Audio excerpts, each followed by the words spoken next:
এটা ফ্লোর ময়লা ছিল, এই ময়লা আমরা ক্লিন করেছি। এই যে মেডিসিন মাইরা ময়লাগুলো পরিষ্কার করে ফ্লোরটার ঝকঝকা পরিষ্কার করে দিলাম। সাথে একটা ওয়াশরুম আছে, আপনারা দেখবেন। এটা এই যে মাল সাবানার এই জায়গাটুকু বাদ, একটু বাদ দিয়ে কথা হয়েছে, তাই আমরা একটু উপর ধরে দিলাম।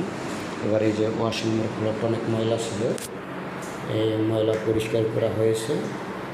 এখানে এই যে বেসিনটাও পরিষ্কার হয়েছে, চুপা ময়লা ছিল, ওয়ালটাও এগুলো ওয়াশ করা হয়েছে এবং এই লিফটটা পরিষ্কার করা হয়েছে। এই টাউনটা কোমরটা এগুলো পরিষ্কার করানো হয়েছে।